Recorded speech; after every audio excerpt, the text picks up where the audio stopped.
want to make sure that this is recorded because this is an awesome call, you guys. So tonight we are honored, you guys, to hear from one of the incredible coaches in our team family, Upline. We're all connected. We're sister teams. And I had the pleasure of meeting Kelley. Was it 2013, I think, or 14? Gosh. 14. It was on that cruise, yeah. Okay, yes. So the very first Success Club trip that I got to go on. Yes, and Kelley and I got to sit around the table, and Tony and Michelle, which is her success partner, and some other ladies. It was awesome. I knew from just the short interaction, like her heart, just the way she carries herself. You could just, it just pours out of her. She's an amazing, amazing woman. So I'm honored for us to be able to learn from her and sit at her feet and just hear some of the things that she has been implementing in, her business as she has grown it. So I want to lay the foundation a little bit, and I do not want to get any of this wrong. So you guys forgive me. I am reading this straight from paper, and I'm not even going to try to fake it. So this lady has some amazing things. And one of the first things that I love is that when I asked her to share some of this information with me, she first put that she is the wife to her best friend. Now it's going to be 14 years this summer, which I think is super sweet and I can relate to. But this woman is a mama of 6. Right now she is pregnant with her 7th. So talk about having to learn how to work in the mom cracks. This woman is a master at that. And so she's been coaching for 3.5 years. She is a lifetime 2-star diamond coach. She is a Success Club legend and all-star legend. She is the founder of Team Freedom. She's going to help, she's going to talk to us tonight about how to fight for your goals, how to fight for your dreams, which brings that excited about that. She is also now partnered with her, I guess you would call success partner or yeah, well, Michelle's my upline, but we're also success partners, so it's kind of cool. We work together. That is amazing. And so together they run Fearless Freedom, which I think is absolutely incredible. It's a community that they run together. So she also loves all things learning, growing, and connecting with people. You guys, that's powerful. So when you get to sit at the feet of someone who is constantly learning and growing, and they love connecting with people, and we're in a people business, make sure you guys have your pen and paper out. I have mine right here. And this is another thing that I know this is one of the reasons we connect, and I absolutely am drawn to her, is she has such a deep love for God, you guys, and everything that she does is absolutely fueled by her desire to do what it is that he created her and called her to do. And so without any further ado, I am going to mute myself, get out my pen and paper, and listen in. Thank you so much, Kelley, for just jumping in here tonight. We are honored and excited to learn from you. Wow. Thank you for thanks. That's really uncomfortable to hear. I really appreciate that. I was very, like Lisa mentioned, it was really cool at the cruise that Michelle, who's my coach and my success partner, brought me on that cruise. That was her first trip, but I was a pretty new coach.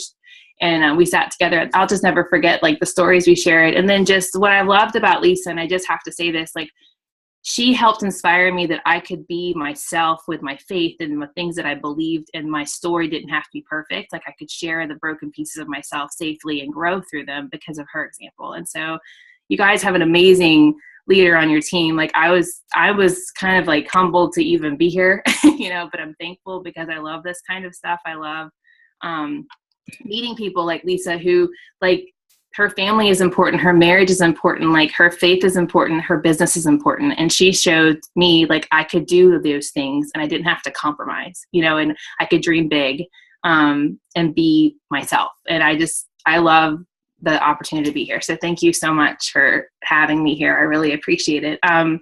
So tonight, what I was going to talk to you guys about is finding your rhythm and give you some tips and practical things, but also just some things to think about. So I have 2 different sections. The first one, this is my little emerald part coming out, is going to be things to help you identify the direction you're going in so you have a focus. And then the last half will be some practical tips on how to do that on your day-to-day life. So I've been coaching for 3.5 years. It'll be 4 years July. And what I found is whether you are married with a million kids or single, like we're busy. We live in a culture that is over the top busy. We have, we constantly are like on our phones or on social media or on the go. And so it's easy to use that excuse, I don't have time. We hear it from challengers all the time when they're like, well, I don't have time to work out. But the thing you find is that you have to know where you want to be if you're willing to learn how to make time for the things that matter. And so for me, I try to actually not say anymore that I strive for balance. I took a class called Productivity Academy this past fall from She Works His Way, which is a great entrepreneur ministry that Michelle Myers started. She's actually a Beachbody coach as well. And in that, we learned you can't ever balance everything equal, because your marriage is more important than your Beachbody business, or your kids are more important than your Beachbody business. So if you try to put them all equal, which is what I was trying to do forever, you'll always feel like it won't work. You'll either be given too much to one thing than the other. So instead of balance, what she taught, and what I've heard in the book I read this past year too, is you want to have rhythm. A song needs all of the pieces to play well, but not every note is played all the time. Some have more weight than others, but they're all equally important to the song. And the song would be your vision. So that's my first point. You need to know where you're going, not just in this business. So yes, tonight I'm going to talk about the business, but the biggest growth moment that hit me this past year was that I finally took the time. I don't know how many times I heard, a man without a vision will perish. A man without a vision will perish. And I'm like, yes, yes, yes. But I never wrote my vision down. I didn't want to think about it. There was a fear of me of failing it. I was nervous about it because it was vulnerable. I didn't know if it was as good as someone else's. Those were all areas I had to grow. So I was the queen of goals. I would write goals down. I knew my why. I knew what drove me to reach that goal. But I didn't know where I wanted to be, in the long term. So that song, to have all the notes in place, is your vision. What do you want to be? Because Beachbody is a vessel. So working your business can help you be a better wife, a better mom, a better friend, a better communicator, a better whatever your job might be. It can play into that, but you need to know. So I took some time last summer, and I wrote down a vision of who I want to be as a woman. I wrote down what I want my marriage to be, what I want my family to be, and what I want my business to be, my vision for my business, and my vision also for our future, our finances and how we are with our finances. And I wrote it as a statement of who I am now. It's an I am statement, I should have printed it off. I have them on my phone. It's actually the screensaver. But for me, I am a peaceful, loving mother who is present to her kids and knows how to handle chaos without losing her cool. That's my vision, takes time to pay attention to the important things, and is growing a family that knows that it's okay, to mess up and to fail, but to learn. And I don't let other people's opinions or the scale or past wounds define me anymore. That's my vision. Do I feel that way every day? No, unfortunately I don't, just to be honest, but it's who I know I'm called to be. So by knowing that vision, and for my business, I had an actual kind of picture in my head. I want to grow a team of men and women who are passionate about serving other people, and that also through that opportunity are able to financially support their families, because they don't want to settle anymore, and they want to have that desire to bring freedom to people who feel stuck and uncomfortable with who they are, and discover that they have a gift to share with others. So I know in my head, what I want it to look like. So that way, when I am making decisions or setting goals, they have to align with my vision. So if I'm deciding, if I don't know where I'm going, then I'm going to get stuck in just the goals, which is what happened the first few years. I had the first year, I remember when after I hit Diamond, I'm I'm going to be a 5-star elite coach, and I'm going to earn 6 figures, and I'm going to blah, blah, blah, blah. I had no idea what that took. I was not the leader who could even handle that. I was just setting the goal, because the person behind that list of goals was a really insecure woman who still was striving to find out who she was. And because I didn't have the vision so I could grow myself, I would get lost in listening to too many webinars and wasting time on too many trainings instead of inviting to the opportunity, and just getting sidetracked. Or even in my family life, like kind of avoiding the hard stuff with my kids, or avoiding the hard conversations with my husband because I didn't know who I wanted to be. So I really think the first thing you need to have is a clear vision. And don't be afraid it's not enough. Your vision, even though it might be like, oh, I want to be a peaceful woman too, that for you looks different than it does for me. So if that's the word that comes to your mind, you're not copying me, you're still being unique to who you are. You might hear someone speak on their vision. It inspires you that you love the wording and what they say. Start with that because it'll grow, it'll adapt.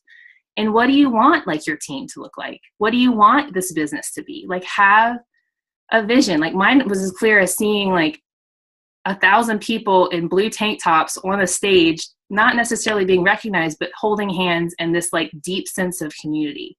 Like, I can feel it when I talk about it. I have to remember that when I go to sit down and do my power hour, because that's going to keep me from the news feed for an hour and a half. The days I don't think about it, I get lost in this group and lost in that group. So that's my first thing you want to helping you have that rhythm, is you need to know your vision.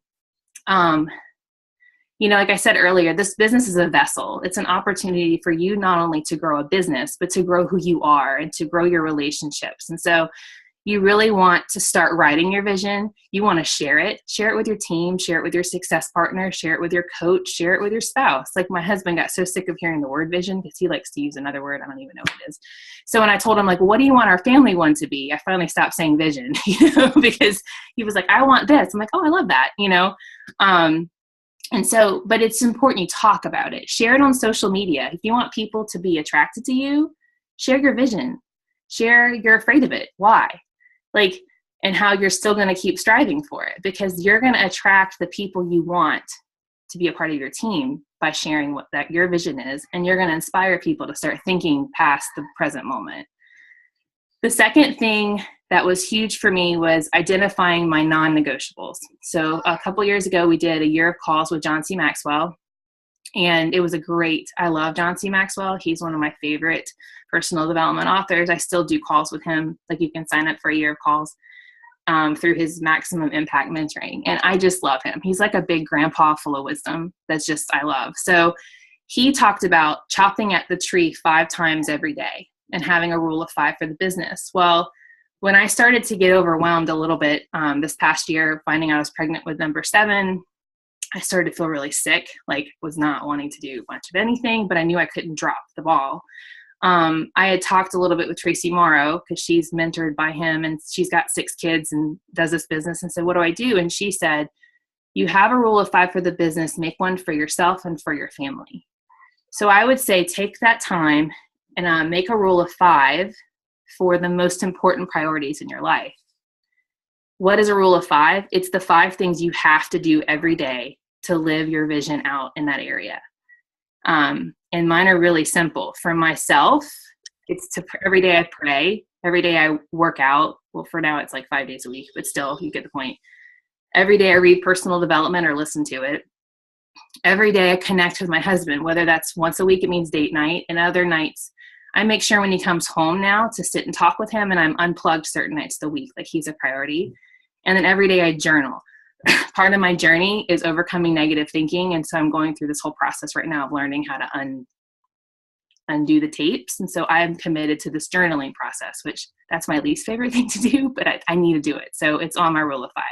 If I did those 5 things at the end of the day, most days, because some days you might not, but say 5 of my 7 days of the week, I would have had a good week and I would be in a good place being the mom and wife and coach I want to be. For my family, it's pretty simple too. I kind of slimmed it down when I wasn't feeling well, but I think it works. We pray as a family in the morning and sometimes at night. Every day I make sure to have dinner on the table. I know that sounds silly, but when you get busy, sometimes it's 5 o'clock and you're like, shoot, and we don't have a microwave. So, every day I unplug. And this is something that I'm trying to be more what's the word? It's the book, intentional. Thank you. Sorry. Pregnancy brain. Intentional about, So I have a time, I like to be unplugged from 3 to 8 o'clock every day. My kids get home at 3, they're in bed by 7:30. This is an area that I'm sharing with you. I struggle with because I still like to check messages, but that's kind of like a thing I want to do. So I need to start doing. Every day I do 1 load of laundry. That's it. And then just keeping my kids on routine. I actually have a whole wall with their schedules, and I just make sure every day I'm following that plan. So if I do that every day, my house will run smoothly. It doesn't have vacuum, sweep, dust, mop. I mean, those things do get done, but they're not the most important things. Like, and then for my business, it's phase 1. Like in January, I felt horrible, just being honest. Like, it was hard to post on social media because I felt like blah all day. But I knew every day if I wanted to keep the momentum going in my business, I had to add new friends. I had to connect and follow up. So that's like new conversations. I needed to be posting on social media, and I needed to be engaged in my challenge groups. And I can do that in an hour. So at the minimum, that's what I needed to do every day. And what I love about it is, especially the one for your business, you can align like how many invites and how many conversations and how many posts based on your goals. So if you're in this more for like the hobby or it's kind of fun, you don't need to have to worry about sending out 30 invites a week. But if you're powering to try to replace an income, you can adjust it accordingly. And then when life gets a little crazy, like mine has this past month, I kind of did the minimum, but I still did something. I didn't drop the ball because when I didn't feel like doing it, I remembered my vision. Like I remembered my goals and I remembered why I was doing this. So I had something to drive me even when I didn't feel like it. So you want to make sure that you have those rule of 5. Now there's other things we do, like you have your team pages you can check in, and there's this and that and that. And that's fine. I have a business activity tracker I use. But honestly, those rule of 5 are what I make myself do first. And the times I don't is when I fall behind because I lose my focus, I get sidetracked, and I'm not perfect. There are definitely days I will first go in every team page and watch like a million videos and lives. And then all of a sudden I feel stressed at the end of the day because I didn't do my phase 1. So, but the most important part is I know what I need to do to get myself back on track. So that way, like you can align them to your goals. Let's see. Number 3, you need to set goals. Like you need to have yearly, monthly, and weekly goals. You need to have a plan so that when you're working, you can focus. And the rest of this is going to focus more on your business and less on the other rules of 5 and stuff, because I think that's kind of takes care of itself. But I kind of have this analogy, and I don't know if it'll make sense to you guys, but it makes sense in my brain. But your goals are kind of like, if you imagine like a skeleton, okay? Your goals are like the bones, like it's what builds it, okay? So, and then when you reach your goals, it's kind of like putting flesh on the bones, but your vision is what breathes life into the body. So as silly as this might sound, sorry, this is how my brain works. It's like if you're building a house and then you put in the walls, but then the dwelling in the house, like the life of the house is your vision. Like you are constructing something that's not just now. Like I was joking around with my team that it's kind of like you're in labor and you give birth when you reach a goal, like, and so if you think that way, then you can see how important your goals are because they need to be sound and structured and they need to fit in the right places. When you're reaching them, they're living things, like they are people, so we want to take care of them, and we want to take care of them by living our vision out because that's going to remind them of how important they are, keep us focused, and honestly let your business leave a legacy past the present moment. You want to have small goals, you want to have big ones, and then of course it's always good to have some big scary ones that make you want to kind of get sick, because you need to be challenged. But the most important thing that I took away from a sermon I listened to a few weeks ago was he said, don't worry about falling short, worry about stopping short. Like, guys, I still have a goal to hit 5-star. It's 3 years now I've had that goal. I'm not going to stop. And I don't feel like a failure. I can honestly say that. I did feel like a failure the first year because I didn't even know what I was doing. But I don't feel like a failure now because now I've identified the steps and I'm continuing to do them till I hit that goal. So it's a goal still for this year. And so I'm not going to stop short. I'm going to keep going until I reach it. Because what you'll learn by setting those goals is it's another part of you will personally grow. You will grow as a person. Your team will grow. If you're not setting goals, your team's not going to set goals. Like, they need that example so that they can see you sometimes fail. Like, sometimes we fall short. Sometimes we don't hit them, but we just keep going, and that teaches them that it's okay. If we're afraid to set them because we're afraid of failing, we're kind of setting up everyone on our team and in our challenge groups to feel the same way. So it's really important to have those goals. Number 4 is to track. So I shared in the 12 Days of Business a video on the binder system that I use. And I can tell you that if you're not tracking your business, you will hit a point where you'll get lost. You're going to lose people, you're going to lose conversations, and you're going to lose opportunities. So if you want your business to grow, you have to have some way of tracking. You don't have to use a binder. Some people use Teamsy, some people use Google Docs. I have coaches that have adapted different things. But the most important thing is you need to have a checklist that you work from. It has your rule of 5, and you need to have a list of people that you're talking to. That way, when you sit down, you're not overwhelmed and you can focus your time. Especially if you're busy, if you have a lot going on and you only have an hour a day, you don't want to spend 15 minutes of it trying to figure out who you're supposed to be talking to. So something that I've started doing is I have certain things that I will do from my phone. So like, I post from social media on my phone. I can listen to a webinar on my phone. I can check in my challenge groups on my phone. But there are certain activities that I make myself sit down with my list. When I'm answering messages, especially if it's a person and we're like working on closing as a challenger or a coach opportunity, like, I make sure I'm sitting down with my paper list or my notes. Because I found that when you respond to those things on the fly, they don't go as well. You lose the momentum of the conversation. And this crazy thing I learned is that if you pause and wait a few hours to answer their message, it doesn't make you lose the sale or the coach. Like, if anything, it shows them that you have boundaries, because you don't want someone thinking you're literally sitting on your phone all the time, which I'm sure people have thought about me, because there's been seasons that I'm glued to it. And so if you set times to track and you have a system, you can have confidence that you're not going to lose people. You know where you left off. I love my bat because it's Monday through, and I don't work on Sundays, but it's for the whole week, like Monday through Sunday. So I can look back and see, oh, you know what? I didn't even check anything off these 3 days. Even though I know I did stuff, I can tell the week was off because I don't know what I did, versus the weeks where I checked every day what I did, and I can see, so I can better improve. So I really recommend you track. And if you get overwhelmed with lists, like if you look at bats that maybe Lisa has, or the ones that are shared with Team Courage, like I've told coaches just to take like a black Sharpie and a highlighter, highlight the most important things and mark through the stuff that just overwhelms you, and just focus on the most important. Like, you don't even need to go make a new one, because that wastes time. I used to reinvent every wheel in the whole system. I wasted my whole first year of coaching making every form that already existed, because I think it's fun. And don't do that. Down the road, when you hit Success Club and you have your goals and you have an extra day, then make yourself a bat. But first, just edit the ones you have and use them. But make sure you're tracking.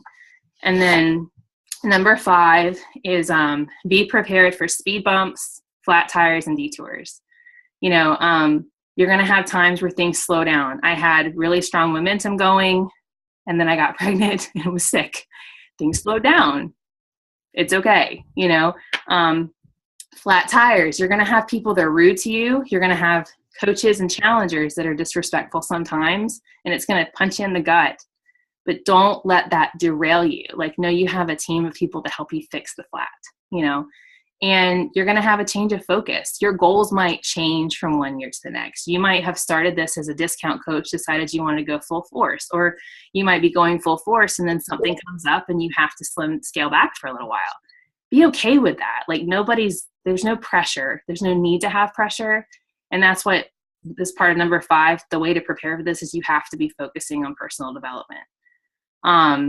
You will have things that will slow you down, but if you track and you use a rule of 5 and you know your vision, then you'll be able to see past that moment and see it's just for now. All the speed bumps I've hit in my business, all of the flat tires, they've grown me into who I am. So as much as I didn't like going through them, They were lessons that I needed to learn, and I continue to learn. I mean, I'm hitting one right now. It's the 27th of the month, and I'm at SC0. Like, just being honest, I've invited 120 people this month. I've done my power hour like every day, and I'm cracking up because I have all, but I had to and I haven't missed Success Club in 3 years. But I'm like, you know what, Lord, like, if this is the lesson, I'm not Kelley Brown SC. I mean, it's a cool thing to say. It's like a fun thing to say, but it's not like if I don't get to say it, I'm going to be like less of a person. So maybe he's stripping me of that. Maybe not. Maybe tonight I'll get 3 messages and people will order since I've messaged all these people.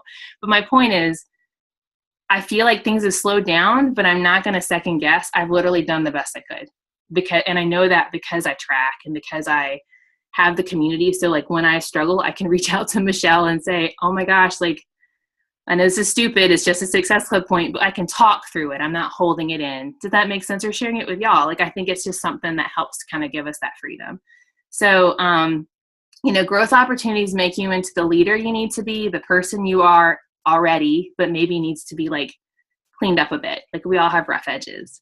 One of my coaches says all the time, you can be a masterpiece and a work in progress at the same time, and it's like, I love that. Sarah, I don't know if she's on here, but she always says that. And so I love that part because where you're growing doesn't take away from the fact that you're already valuable. So those are my 5 kind of areas.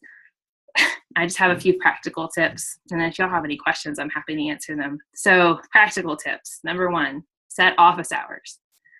I have set right now what works for me because I have my youngest is home and I have 5 in school on Monday, Tuesday, Wednesday. So, but they change sometimes, but every day from 10 to 11 and 1 to 2:30, I work. And then number 2 is set unplugged hours because you're going to want to check your phone sometimes in the morning, or there might be a call that pops up you want to hop on.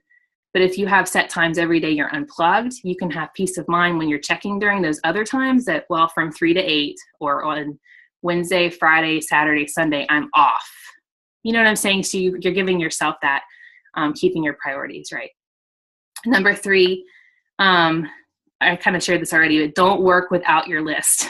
Like, if you start messaging people on the fly and you're on your phone, put them in the notes so that you made a list, and then go back to your list when you get home, whether it's on Google Drive or whatever, Streak, and put the names down. Like, guys, I have lost people and I've gone back and I'm like, oh man, there was like 20 people that I on the fly thought of, and I'm not saying don't message them, but make sure you put it down like somewhere so you don't, because it's just going to save you time. So I used to use the excuse, I'm not techie, good with technical stuff, but I can use the notes part thing on my phone, so make sure you're always tracking. And if I recommend not really doing serious inviting without your list in front of you.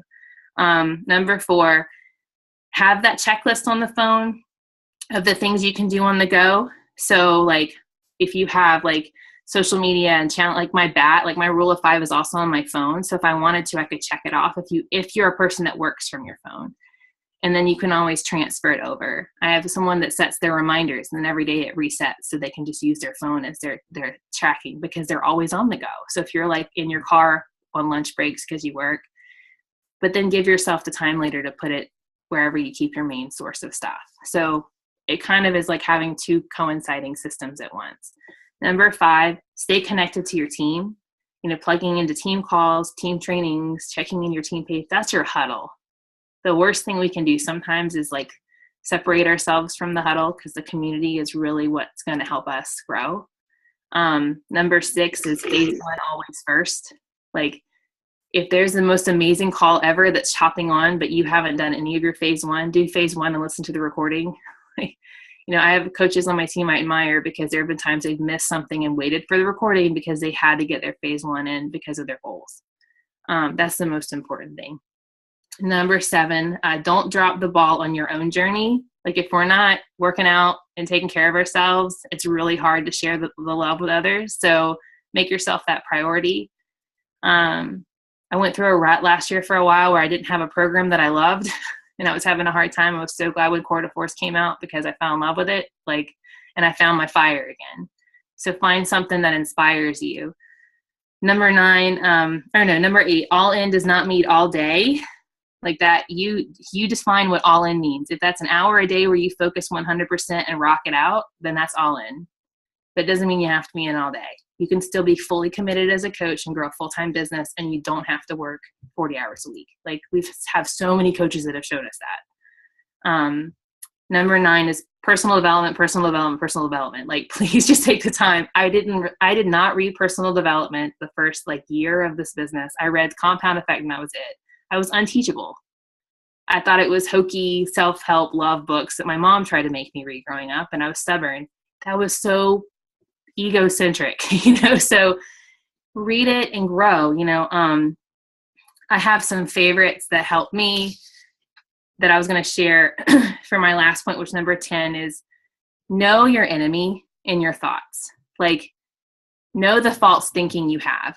Like, I don't know if this is going to make sense, but there are certain weaknesses in my thinking that pop up, and they will derail me in my business and in life. And they are always rooted in either comparison, feeling like I'm not doing enough, which is usually rooted in comparison too, and telling myself I can't because I'm overwhelmed.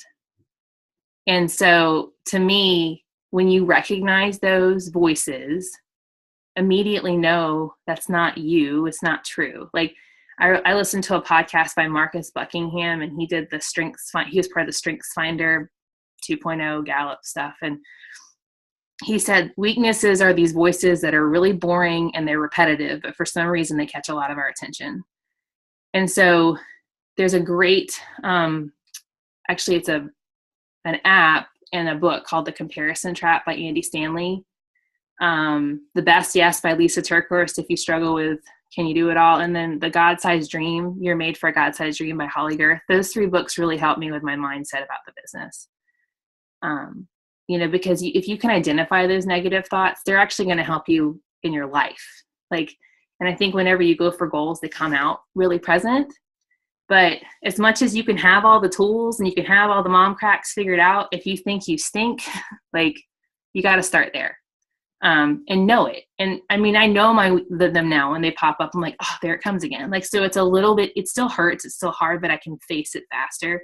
That way I can be a stronger leader. So, that's what I have.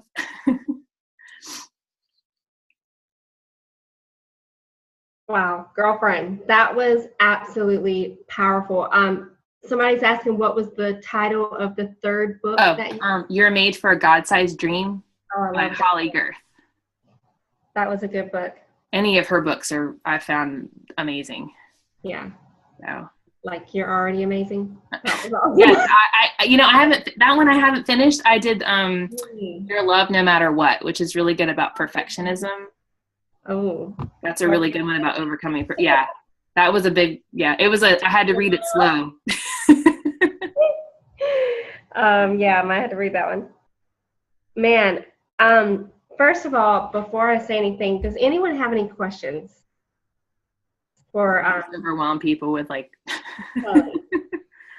because he is a wealth of knowledge, and if there is anything on your mind where you're like, man, I really should ask this, don't be intimidated to type it in the chat or unmute yourself and ask. Yeah, please, I'm just a hot mess mom with a lot of kids and a pile of laundry. So yeah, we're all the same, yet we're all on this amazing growth journey. And so when you see someone who maybe is a little bit further ahead in one area, doesn't mean they all have it together, but it's so helpful to be able to ask certain questions and hear their insight from just being a little bit further along in the road.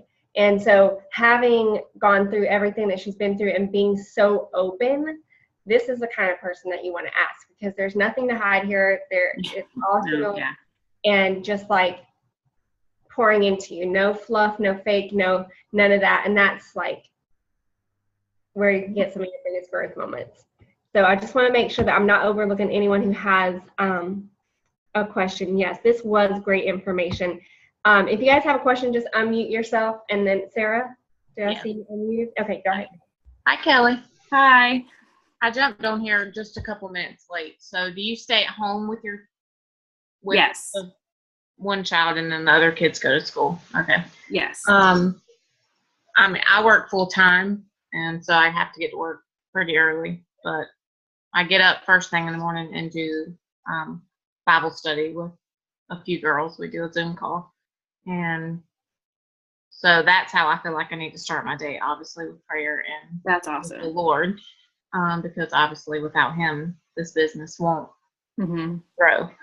But I have a hard time, like obviously I'm on this call tonight for a reason, with all what systems you have in place are amazing, and I need to hear them because I am on my phone a lot because I feel like I'm at work, so therefore I don't have a lot of time when I get home because I work probably till about 6:15. Then to get my daughter, I've got a 2-year-old, get her fed, get ready for bed. Obviously, a lot of us are moms, so then by the time you get all that done, you're super tired. So then when I feel like I need to stay up, and either work for an hour to get it done, because if I have my goals and the visions that I have, I just have to push through it. But what would your advice be to me, being that I work from 7:45 to 6:15 Monday through Thursday? Obviously, I need to spread my day out and just make a better schedule for myself. But I just wanted to make sure that you did stay at home before I asked that question. Yeah, no, I do. I stay home. I feel like where your schedule's at with working is how I feel in the summer when all my kids are home. It's very different. You know what I mean? Like this past summer, all of a sudden I was like, okay, there's like, but I think number one, I think it's awesome. That's the first thing you do is Bible study. Like I don't do my power hour first thing in the morning anymore. I get up and spend prayer time because I felt like I needed to do that first.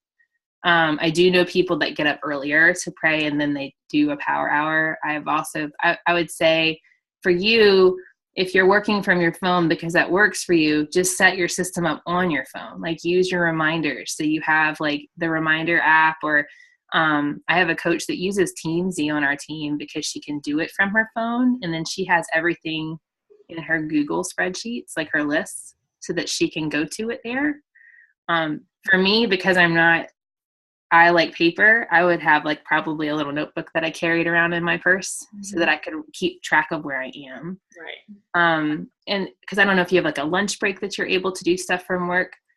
I do. And I need to, just lately I've decided that I need to take as soon as my lunch break starts. Sometimes it's iffy because we're just a small office and we're super close. So my doctor might take us out to lunch so my schedule could shift a little bit, but if it looks like it's going to be a good day where I actually get my lunch in, I just need to say from 12 to 12:30, I'm going to work my business, and then I do my workout on my lunch. And then maybe at night, to get the rest of the 30 minutes in of my power hour. But I just need to make it an actual thing that I follow. So I've been a coach for a year, so it's getting better. I'm learning how to. Sorry. No, you're fine. Doing this right outside my door right now. Who's up? Oh, that's funny. I think though, what you'll have to figure out is, you always hear this. It's easier said than done, but obviously sacrificing time to work. But like you said, if you could get like a half an hour done during the day and then another half an hour at night, like little chunks, or 30 minutes in the morning after your Bible study. Or even 15, 15 in the morning, 30 at lunch, and 15 at night. And the hardest part of this is the discipline. That's my word for the year. Like every year Maxwell teaches to like think of a word that kind of is your focus. I did not want the word discipline. I prayed many times for another word and it kept coming. Discipline rhythm is mine as I'm trying to stop the whole balancing act. But the discipline is the hardest part. I would much rather do the other stuff and so that's that. But I think if you could even do like 15, 30 and 15, that way you would have that time, and then make a way that you have that list with you, even if it's like on your notes of your phone, and then you have something at home so you can just copy it over in 2 minutes so that you see where you left off. Right. But you would just, I think laser focus is going to be important for you, and really saying like, maybe the weekends need to be when you catch up on like this call or that call, or you know what I mean? Like, right. I think when I say calls, I mean like extra, because there's always like extra stuff that's available. Right. Awesome. Well, thank you. Yeah, I hope that helps. I know it's Yeah, I'm very thankful that because of this, I can stay home. So Awesome. Thanks. Yeah. You're welcome.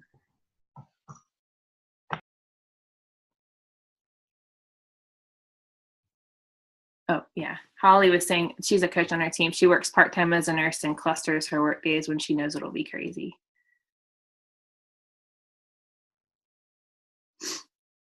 Oh, it's growing, Holly. I love it. Anybody else have a question? Do not be afraid. She's like one of the coolest ladies. Stop. I'm a total nerd.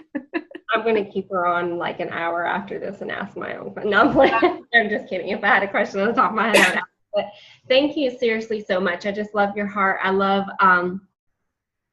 just your willingness to share so openly. And also I love your emerald, how you just have it all structured and laid out for me. I do need that. It's a struggle for me to provide that sometimes in my life. So, I totally denied my emerald until last year. I'm a pearl emerald, and I swore I was a pearl sapphire, and Michelle was like, you're not a sapphire. I'm like, yes, I am. I'm fun. Yes, I am. She's like, no, you were emerald. And then finally I'm like, you're right. I love it. Hey, Michelle, did you just pop on here or did our screen just shrink? What's up, girl? It's so good to see your face. She had to have me come to Jesus moment where I had to accept who I really am and that I could be a fun pearl emerald and it's okay. Oh, she denied it so much. Like, she cried over it. She was like, I am not an emerald. She was offended. And I'm like, I'm so sorry. I'm not meaning to offend you. You're so awesome at this stuff. Hilarious. I would love to find more emeralds. Sometimes I feel like I have it, and then sometimes, yeah, nope, not enough. I need more emeralds. But I felt the same way. I'll never forget with you guys. Y'all were there, I think, at the DC Super Saturday. When I found out I was a ruby, I was so angry. I was so upset. I was like, that's not true. I don't, none of the stuff they said, I don't feel that way. Like, that is not true. So that probably proves that It's funny though, because Michelle and I joke, because she's a ruby, and I thought I figured out that all my friends are rubies. I'm a pearl, and like my husband's a ruby, Michelle's a ruby. Like all of my very close friends are rubies, or ruby emeralds, or ruby sapphire, like some kind of ruby. And I'm like, I guess I'm just attracted to that. I mean, I don't really feel like I have a lot of that in me, but it's just funny how it all works because they complement each other really well. I think we complement each other. So. Oh, I think so too. My bestie is here, Becky, and she is an emerald, and she definitely helps polish, help me out a whole lot. So, well, thank you guys. Seriously, I could sit here and talk all day, but I know these ladies got to get to bed. But thank you for everything. I seriously have multiple notes, and I know that we'll be referring to this call and sharing it with so many people. So thank you again, girl. Oh, you're welcome. Thanks for having me. Y'all have a good night. Lots of pictures.